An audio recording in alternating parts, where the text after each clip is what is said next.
Have you ever found yourself caught in the middle of family conflicts, trying to maintain peace without compromising your relationships? If so, you're not alone. In today's video, we're diving into the complex world of sibling rivalries, the responsibilities we owe our parents, and the tricky balance between personal desires and family expectations. Family dynamics can often feel like a tug-of-war between what we want and what others expect from us. Sibling disagreements can escalate quickly, and those tensions can spill over into our relationship with our parents and even extend to future generations. But it doesn't have to be that way. By the end of this video, you'll have practical strategies you can use to resolve disputes, strengthen your family bonds, and create a supportive atmosphere that can benefit not just you, but your children and grandchildren as well. You'll learn how to handle tough conversations with grace, avoid common mistakes that lead to long-term resentment, and build a legacy of love and respect that can last through the ages. These insights are designed to help transform your relationships, fostering peace in your home and bringing your family closer together, no matter the challenges. Before we jump in, if you haven't already, I'd love for you to subscribe and turn on the notification bell so you never miss a video. Your support means a lot to me, and if you enjoyed this content, please consider liking and sharing it with your friends. This helps me continue spreading these valuable lessons to more people like you. If you enjoy the topic of today's video, drop a 1 in the comments.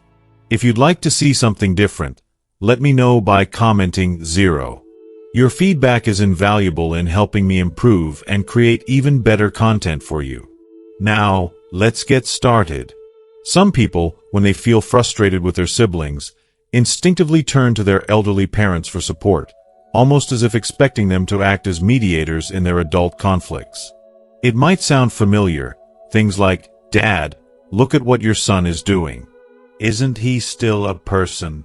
It's a tempting trap to fall into, isn't it? But let's pause for a moment and think about the bigger picture. As our parents age, they become frail and vulnerable, often struggling to take care of themselves, let alone stepping in to resolve the complex conflicts between grown children. The reality is that as they grow older, the roles in a family tend to shift. Parents who once were the central figures of authority may find themselves no longer in a position to mediate, let alone manage the emotional chaos that sometimes erupts between siblings. I'll never forget my grandmother, who lived to the age of 91. She was in poor health, and my 2 uncles had to take turns caring for her, each handling the responsibility for a couple of months at a time. It was a big task, and they were doing their best. But there was one instance that stuck with me.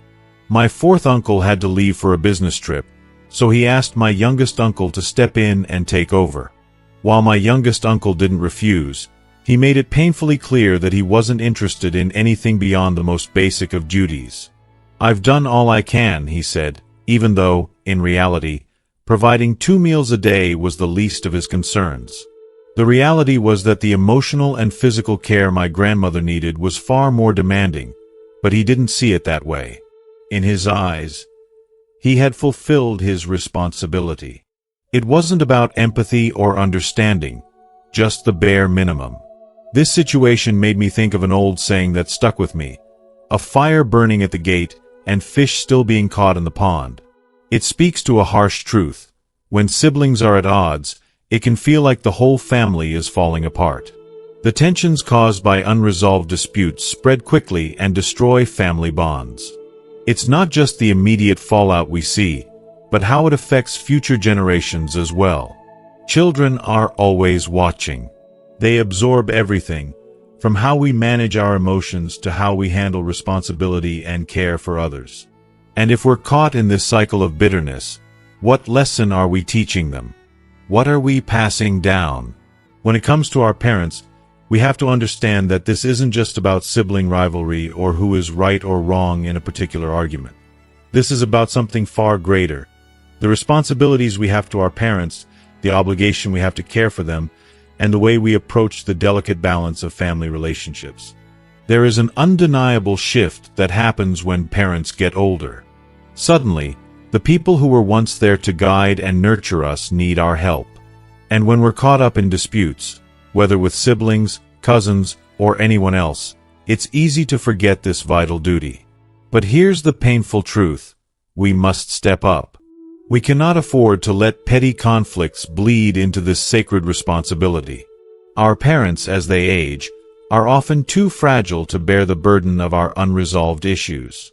And we, as the next generation, need to take on that weight with love, with patience, and with the kind of wisdom that comes from learning the hard lessons of life. It's something I've seen play out online too. A woman shared a story about her grandmother, who had 8 children. Although they were a large and wealthy family, it was painfully clear that not all the siblings were treated equally. The youngest daughter in particular was never coddled by her mother. Instead, she was taught to be strong, independent, and self-reliant.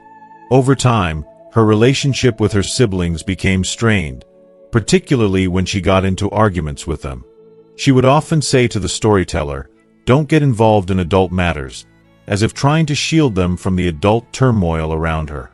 The real heartache came when one of her brothers was diagnosed with cancer. The mother, who had always been tough and self-sufficient, went with him to his doctor's appointments. But the storyteller couldn't help but notice that their mother's demeanor seemed cold, almost detached. When this was shared in the family group chat, it led to criticism from the other siblings, who accused the storyteller of being selfish for pointing out that their mother didn't seem to offer the warmth that her brother needed. The tension was palpable, and the younger generation was swept up in the emotions of the older generation's disagreements. At one point, the storyteller asked, "When my siblings treat my mother unfairly, should I confront them?" In this case, the answer wasn't simple. It was no. This moment encapsulates a key question. Where do we draw the line between standing up for our parents and getting sucked into the toxic emotional drama of family conflicts? The answer, in part, lies in how we raise our children and the example we set. If we are constantly embroiled in familial conflicts, how are we teaching the next generation to navigate relationships? When we let our unresolved issues fester in front of our children, we are unintentionally teaching them how to hold grudges, how to be spiteful, and how to create divides instead of fostering unity. This is why we must learn to be the adults, to break the cycle of bitterness, and to create a new narrative for the next generation. I've seen it too often in families.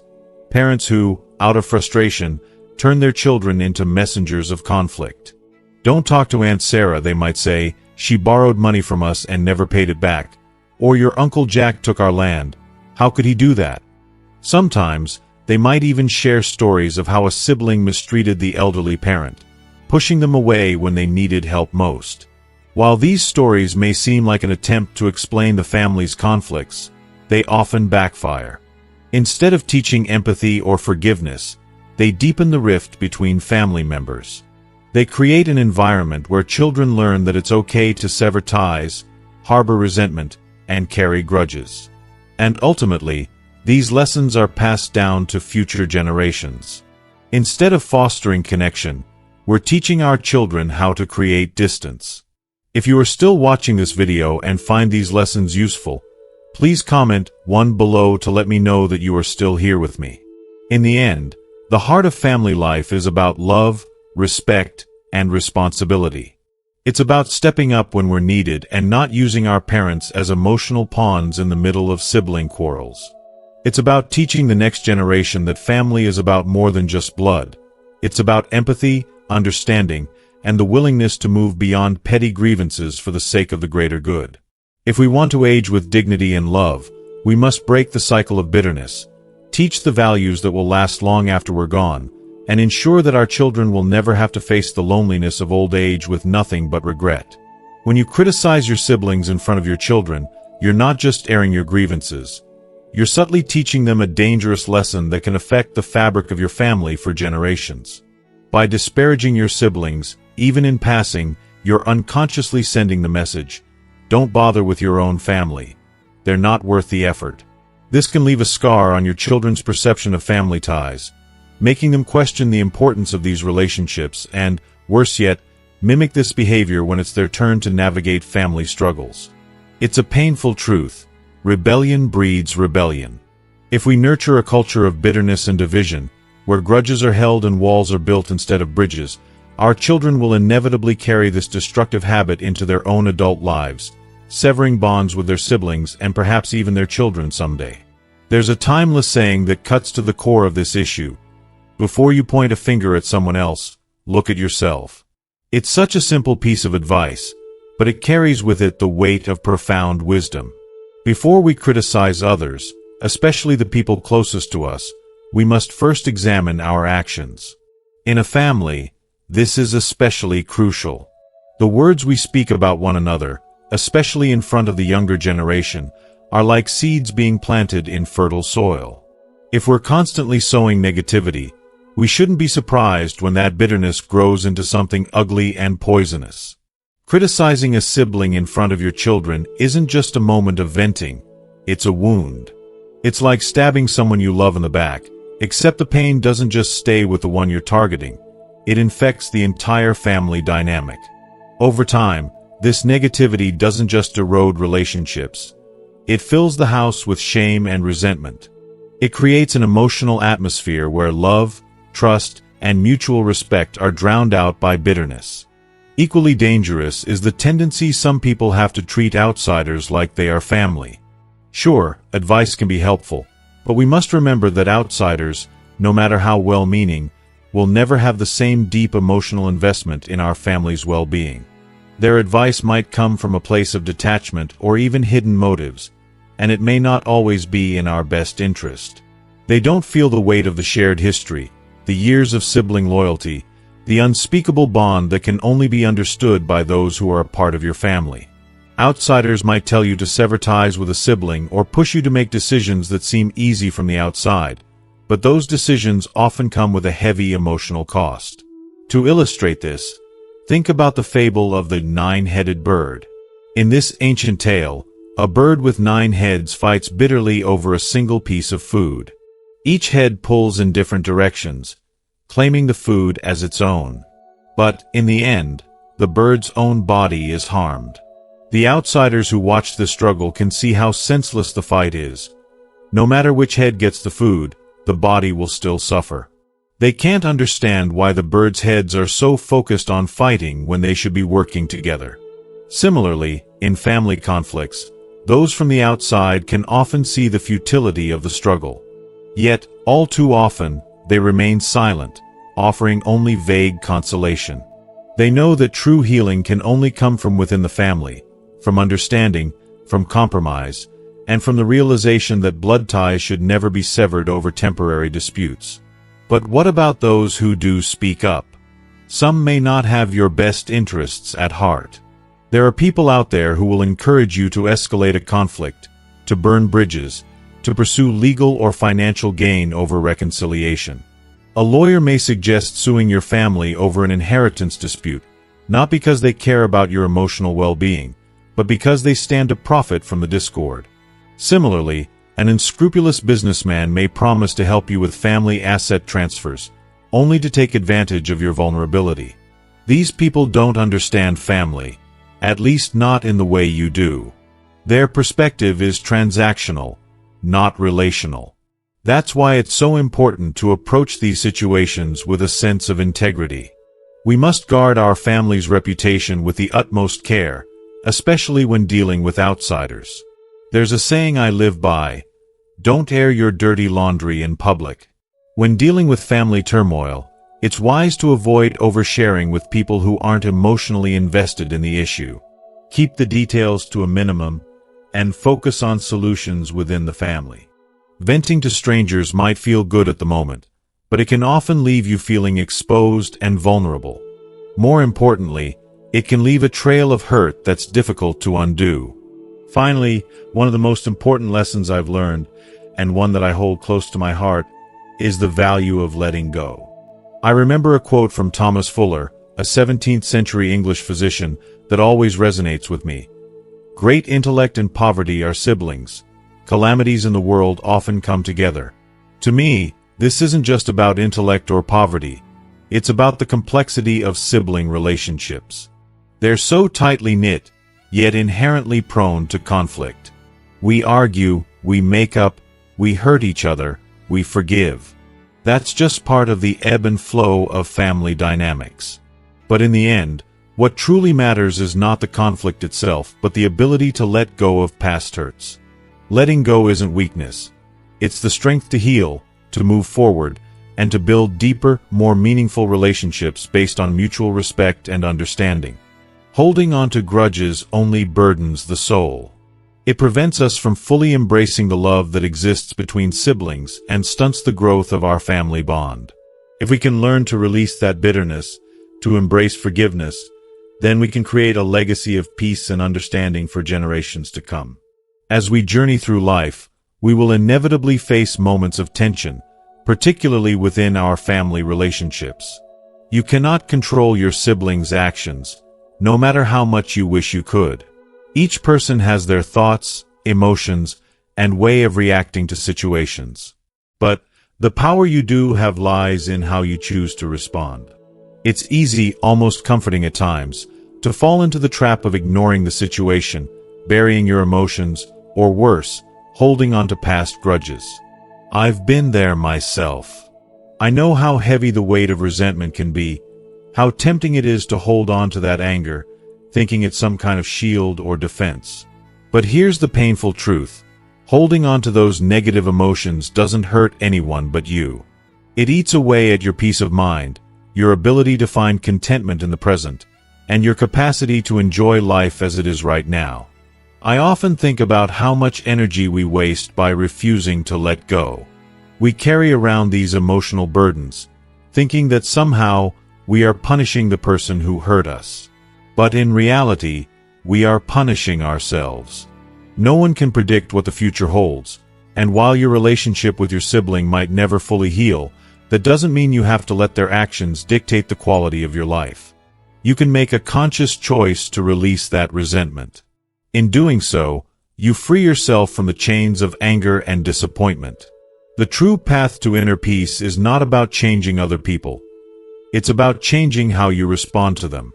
It's about making decisions that are aligned with your deepest values, with your conscience, rather than being driven by the temporary emotions of anger or frustration. You deserve that peace, and it's within your control to claim it. As we age, particularly as we enter middle adulthood, the weight of life's demands only grows heavier. Family, work, and relationships all place a unique kind of pressure on us. It's a stage of life where we can no longer ignore the importance of self-reflection. We begin to question how we treat others, especially those closest to us, our siblings, the people who have shared so much of our lives. The truth is, no matter how close we think we are, maintaining a healthy, lasting relationship with family requires more than just love. It requires principles, moral foundations that guide us, especially when things get tough. Take a moment to imagine this: a fall evening, with the scent of roasted turkey and pumpkin pie filling the air. The family gathers around the dinner table, and there's a sense of warmth and comfort as everyone catches up. An official stands to address the group and says, "Tonight, you can relax and drink freely. No formalities, no rules." But then, an elderly, wise prime minister rises. He speaks slowly but with clarity. What truly separates us from the animals is our sense of etiquette. We are not noble because of wealth or intellect, but because we follow a moral compass. Without etiquette, life becomes chaos. Parents can no longer fulfill their role, and siblings will no longer distinguish between family and strangers. These words resonate deeply, especially in the midst of all that we're juggling in our own lives. As we reach this stage of life, we begin to take on more responsibility. Caring for elderly parents, supporting children, managing careers, and trying to maintain a sense of balance. It's easy to get lost in the hustle, to be consumed by the pressures of what's happening right now. The temptation to act out of selfishness, to focus solely on securing our place in the world, is real. But in those moments, when we feel overwhelmed or frustrated, we need to remember what truly matters. A person who is truly devoted to their family doesn't just chase after the next promotion, the next material gain, or the next moment of personal validation. They are grounded in something much deeper. They know what truly matters: relationships built on respect, moral clarity, and a sense of shared responsibility. They understand that family, in all its messy complexity, must be navigated with care, kindness, and a deep commitment to one another. As we walk this path through middle age, the weight of our choices becomes more pronounced. We can choose to engage in petty arguments and allow our wounds to fester, or we can choose to rise above, to show our siblings the respect and love they deserve, even when it's hard. The choice is ours, and it's never too late to decide to heal, rebuild, and move forward with a heart that is open, forgiving, and at peace. First, helping siblings but calculating repayment. That is greed and seeking benefits. It's the hollow pursuit of personal gain under the guise of family obligation. When we help with strings attached, we cheapen the very essence of what it means to love and support one another. There's a part of our soul that knows this to be true, a part that recognizes that love should never come with a price tag. Now, let me share a story that beautifully encapsulates the power of selfless love. A story that will stir your heart and make you rethink the very idea of owing someone something when they've helped you. Imagine, if you will, a man named Tom Harris, a humble public servant traveling through a small town in rural Pennsylvania. One day, he hears that his cousin, Jeff Davis, has tragically been orphaned.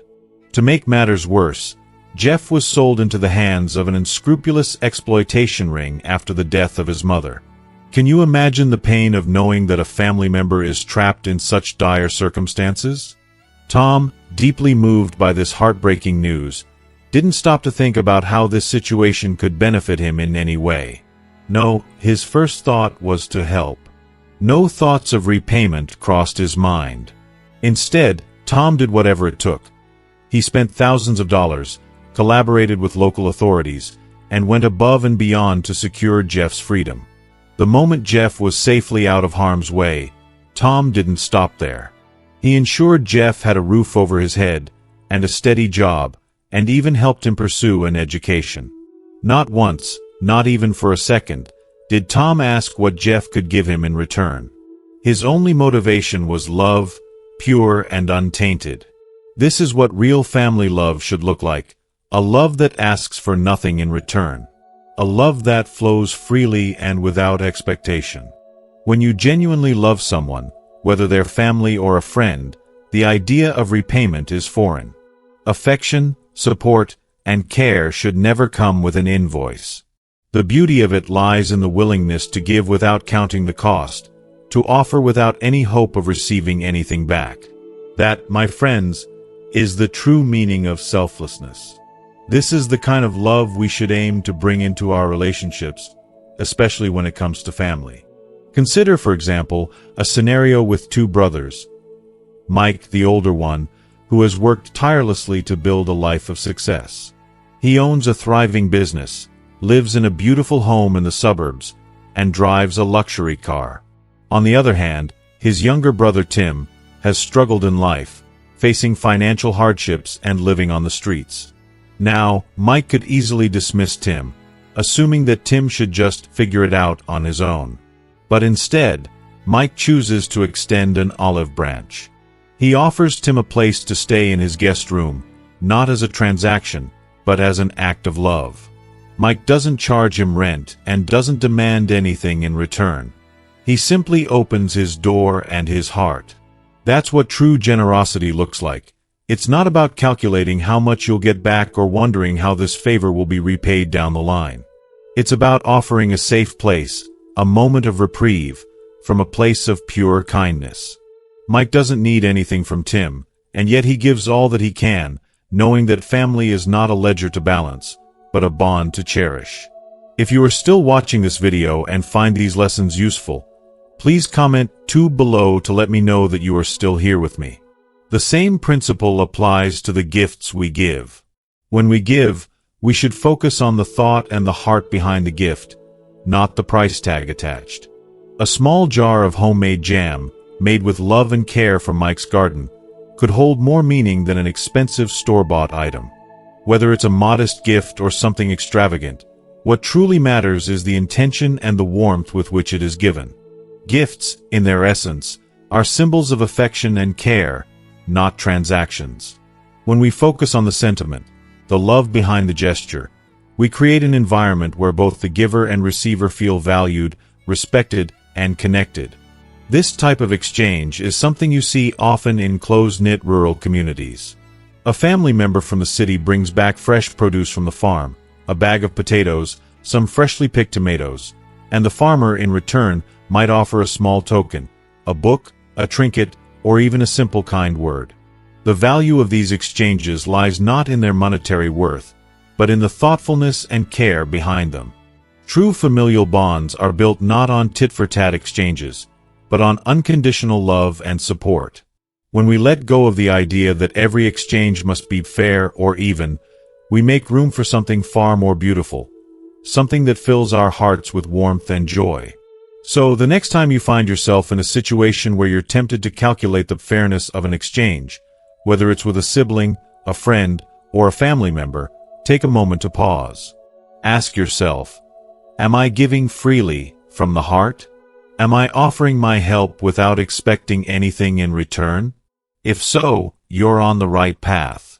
For it is this kind of love, this kind of selflessness, that strengthens bonds, creates deeper connections, and ultimately leads to a richer, more fulfilling life. Second, interfering in family matters is an act of overstepping boundaries. Interfering in family matters is often seen as a subtle, yet profoundly impactful act of overstepping boundaries. It's easy to think that offering advice or stepping in to help is harmless, but the reality is far more complicated. As society evolves, we witness immense improvements. Our technology becomes more sophisticated, our homes more comfortable, and our opportunities more abundant. Yet, one thing remains unchanged: the intricacies of family dynamics. No matter how much we advance in other aspects of life, family relationships seem to retain their complexity and unpredictability. The deeper we delve into our own lives, building our homes, establishing new routines, starting families, the more we start to notice how quickly family gatherings shift from warmth to tension. These get-togethers often turn into discussions about individual households and their inner workings. And it doesn't stop there. What begins as a casual conversation can quickly morph into a request for mediation, advice, or even judgment, unintentionally planting the seeds of discord. A situation that vividly comes to mind is that of my sister-in-law, Susan. Susan, who lives just a stone's throw away from a local elementary school, volunteered to take on the responsibility of picking up her niece, Lily, after school every day. What initially seemed like a small, kind gesture, offering to help out when her brother Mark was too busy to manage the school run, grew into an unspoken expectation. Susan didn't just pick Lily up. She also made sure she had something to eat, helped her with her homework, and ensured she was ready for her parents when they got home from work.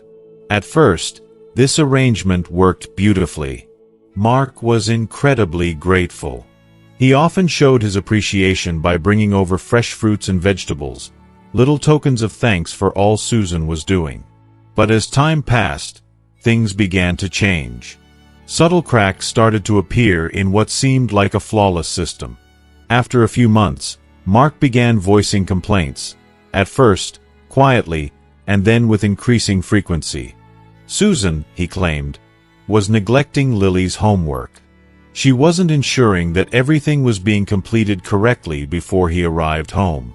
At first, it seemed like a minor issue, something that could easily be corrected. But it wasn't just about the homework, it was about something deeper, a growing sense of frustration and unmet expectations. What had once been a simple favor had now turned into a minefield of criticism and tension. This scenario is a perfect example of how expectations can easily shift, especially when there's no clear agreement about what each person's role is.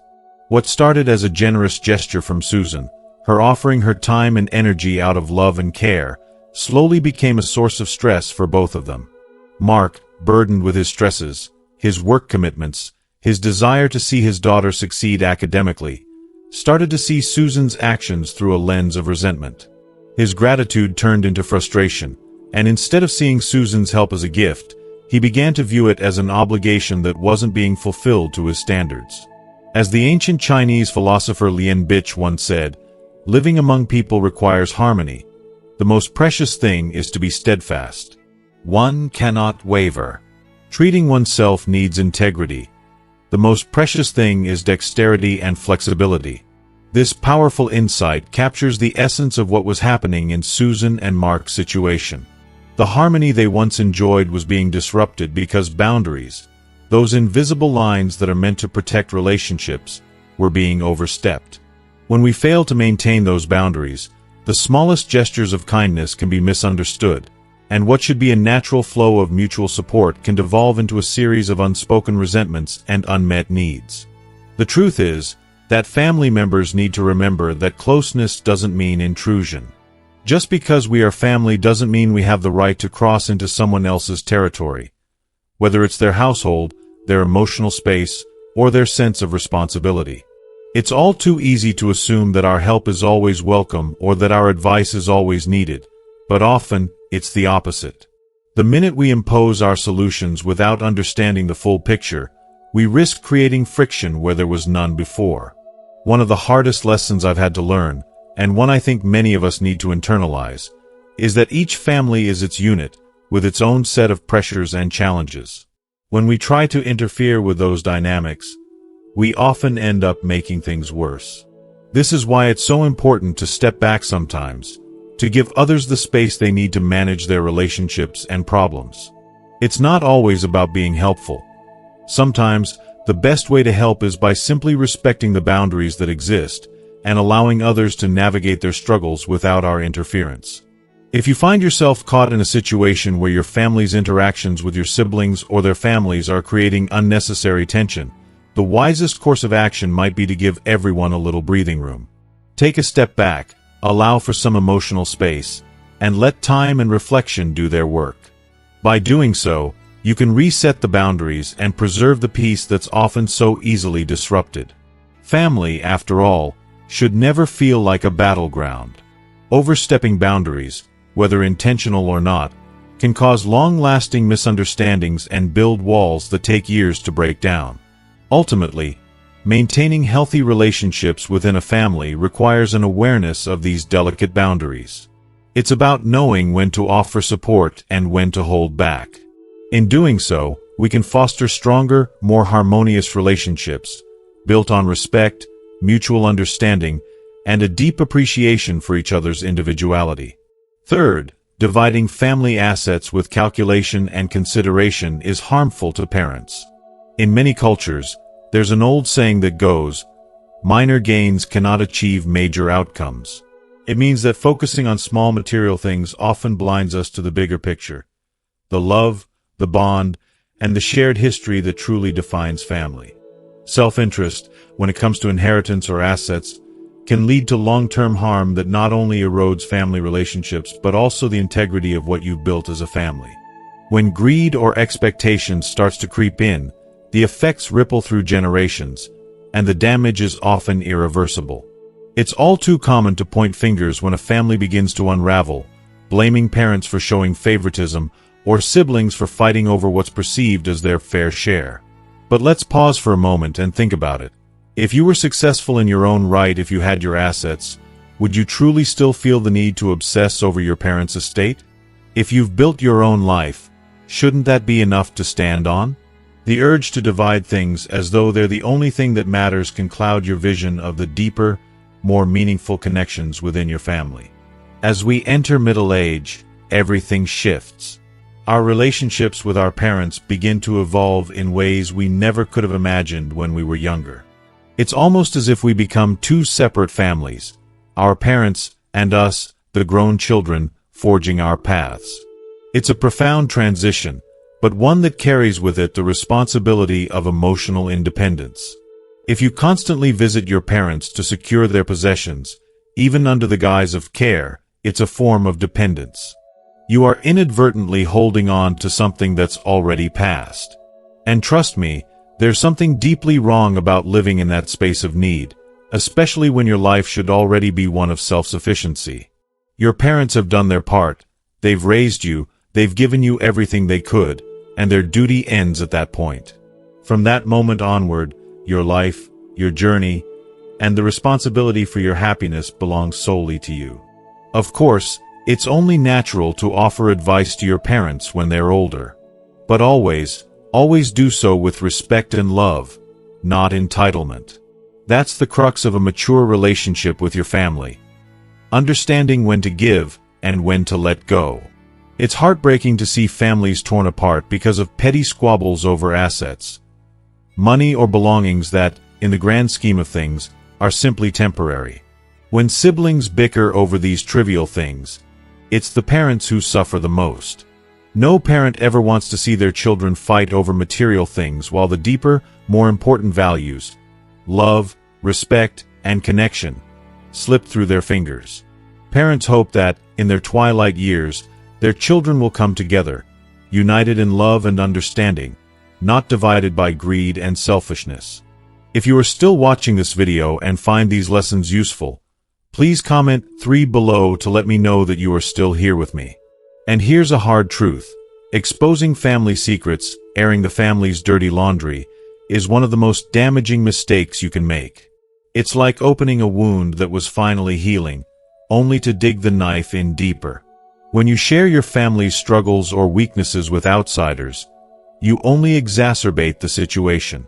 The hurt spreads, the damage deepens, and you often find that relationships with those you confide in become strained, just as much as with the very people you're complaining about. If you let go of those old grievances, they have a way of fading over time, just as forgotten memories do. But if you keep revisiting the past, constantly digging into old wounds, it's as though you are willfully reopening scars that would have otherwise healed. There's a powerful saying that goes, "Good things rarely travel far, but bad stories spread like wildfire." And it's true. Why would you give the world the satisfaction of laughing at your family, of feeding them the drama and dysfunction that you're enduring? Do you want to give others the power to judge your family based on your complaints? That is the opposite of what a family should represent. A family should be a fortress, a place of safety, love, and understanding, not a stage for outsiders to witness your turmoil. When you air your grievances, you betray the very essence of what it means to be a family. I came across a profound quote once in a book I read, The Art of Being Loved, which stayed with me. The most important thing is not whether others love us, but whether we deserve to be loved. Think about that for a moment. How often do we blame our families for not loving us in the way we expect, want, or think we deserve? Instead, perhaps the real question should be, what have we done to deserve their love? We cannot expect love to flow freely from others if we don't give it first. The love you show, especially to your family, will inevitably come back to you in ways you might never expect. And if you give that love unconditionally, you can be sure that it will leave a lasting impact. Not just on you, but on the future generations who will learn by your example. I think of the story of Su Shi, the famous poet and philosopher from the Song dynasty. When he was imprisoned and facing the real possibility of death, he wrote a letter to his younger brother. In it, he expressed his hope that in the next life, they would reconnect, as though their bond could transcend time and circumstance. It's a beautiful reminder that siblings share a connection that is more profound than just this lifetime. We may make mistakes, we may fight, but the key is to recognize those mistakes, to correct them, and to try with everything we have to restore the love and respect that should always exist within a family. As you watch your family grow and evolve, as life shifts and changes with time, I hope you will always nurture happiness, joy, and completeness within your home. Do not let the trivial things, money, material possessions, petty conflicts, tear you apart. Embrace the love that has always existed, even if it's been hidden for a time, and build on that. Your legacy, and your families, will depend on it. As we wrap up today's discussion, I hope this reflection on family dynamics, the importance of love over material things, and the power of emotional independence has resonated with you. What have you learned so far? Has it made you think differently about how you approach your family relationships or how you handle conflicts within your family? I'd love to hear from you. Comment below with just one thing you've learned today, something that you'll take to heart and begin to practice in your own life. It could be something small but impactful, because every change, no matter how small, has the power to create a ripple effect in your family dynamics. If you found value in this video, please leave your comment below, and don't forget to like, share, and subscribe to our YouTube channel. Your support helps us keep bringing you valuable content. Thanks for watching, and I look forward to hearing your thoughts.